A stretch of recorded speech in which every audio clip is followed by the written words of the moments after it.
కొట్టేవాడు వాడు, కొట్టించుకునేవాడు వీడు.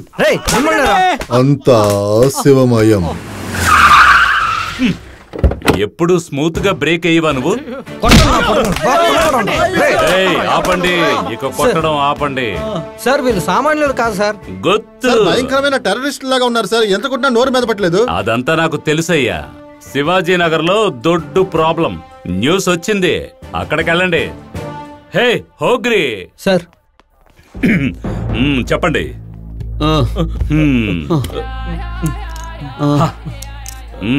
మీరంతా అల్ ఖైదానా, లష్కరా, తాలిబన్నా? ఈ సిటీలో ఎక్కడ బాంబు పెట్టాలని వచ్చారు? మీరు అనుకుంటున్నట్టు మేము దేశద్రోహులం కాదు సార్. డమ్మీ పీస్ అంటున్నారా? అవును సార్, మీరు పట్టుకున్న దగ్గర నుంచి వీడు ఆపకుండా పోస్తూనే. మరి వాడు పక్కనే ఎందుకు నుంచున్నారా? దూరంగా జరుగు. కానీ ఆగటమే లేదు సార్, ట్యాంక్ ఓపెన్ అయిపోయింది. ఆగడానికి ఏమైనా మందులు ఉంటే చెప్పండి సార్. మా మావయ్య డాక్టర్ ఫోన్ చేసి అడుగుతాలే. సరే సార్. ఏంటి ఎగతాళిగా ఉందా? ఎవరిక్కడ? బలరాం నాయుడు. పుట్టింది గుంటూరు, పెరిగింది బెంగళూరు, కానీ వెరీ క్లెవరు. ఈ రోజు మీరు వావర్. వై? నిన్న ఒక్క రాత్రి మీ మీద 16 కేసులు వచ్చాయి. వీటి నుంచి మీరు తప్పించుకోవాలంటే మీరు నాతో నిజం మాత్రమే చెప్పాలి. చెప్తారా? తప్పకుండా చెప్తాను. చెప్పు. మేము ముగ్గురం ఫ్రెండ్స్ సార్. మొదటి తప్పు, మా ముగ్గురికి పెళ్ళైపోయింది సార్. రెండో తప్పు, మేము బ్యాచులర్ గా బతకాలని ఆశపడి పెళ్ళాలని వదిలేసాం సార్. మూడో తప్పు, వచ్చి రాగానే మా ఫ్రెండ్ పార్టీ ఇచ్చాడు సార్. ఇక్కడే కేసు మొదలైంది. ఆ పార్టీ తర్వాత ఏం జరిగిందో మాకు అస్సలు తెలియదు సార్. అక్కడే మీరు 7 కేసుల్లో బుక్ అయ్యారు. అయ్యో, దిగులు పడకండి, మీ ముగ్గురు తప్పించుకోవడమే కుదరదు. సార్ మా గురించి దిగులు లేదు సార్. ఈ రోజు సాయంత్రం మా గురుగారి పెళ్లి సార్. ఇప్పుడు వాడు ఎక్కడున్నాడో కూడా తెలియదు సార్. మీరే సార్ మాకు హెల్ప్ చేయాలి. తెలుసు, అన్నీ తెలుసు.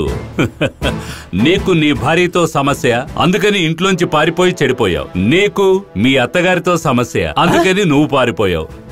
నీకు నీ వైఫ్ నచ్చలేదు, అందుకని పారిపోయి బ్యాచిలర్ అయ్యావు. సార్ ఇవన్నీ మీకెలా?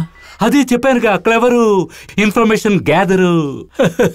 ఒరే, పారిపోయి బ్యాచిలర్స్ అయిపోతే సరిపోతుందా? ఇదిగో ఇతను కూడా బ్యాచిలరే, కానీ ఇతని వల్ల ఇంటికి సమస్య కాదు, ఆశ్రమానికే సమస్య. టటాకి శిషే, మషాకి శిషే, అంతా బ్రహ్మమయం. ఇలా ఇంట్లోంచి పారిపోయి ప్రతి ఒక్కడు బ్యాచిలర్ అయితే దేశంలో 90% బ్యాచిలర్స్ గానే ఉండిపోతారు. రే, వైఫ్ ని లవ్ చేయండిరా, అప్పుడే లైఫ్ ప్రశాంతంగా సంతోషంగా ఉంటుంది. అర్థమైందా? ఇదే టైం దొరికితే చాలు పోసాల్లా అడ్వైజర్ ఇవ్వడం మొదలు పెడతాను. మీకు టైం లేదు, తొందరగా బయలుదేరండి. సార్ చూడ్డానికి మీరు గబ్బర్ సింగ్ లా ఉన్నారని భయపడిపోయాం సార్, కానీ మీరు చంద్రమోహన్ లాంటి వారు సార్. అవును, చాలా థాంక్స్ సార్. తర్వాత నన్ను కట్టేసి వెళ్ళిపోండిరా, అప్పుడే చూసిన వాళ్ళు నమ్ముతారు. ఏంటి సార్ ఇది? నేను చెప్పాను కదా, క్లెవరు. మీరు వెళ్ళేటప్పుడు ఆ బేకార్ను కూడా తీసుకుపోండి. వెళ్ళవయ్యా, వాళ్ళ ఆవిడ వెతుక్కుంటూ ఉంటుంది, తొందరగా తీసుకుపోండి.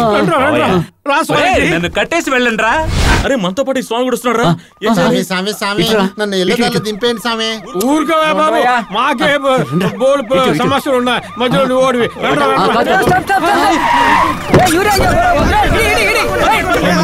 బతికిపోయినరా బాబు, దేవుడి దేవాలు బతికాను. ఓం నమ శివాయ, ఓం నమ శివాయ.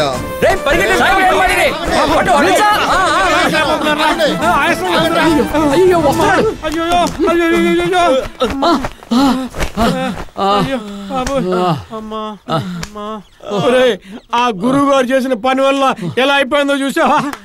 రంగా, పవన్, మనం ప్రాణాలతో ఇంటికి చేరుతామని నాకు నమ్మకం లేదు. శుక్రవారం పూట అవసరంగా మాట్లాడకురా.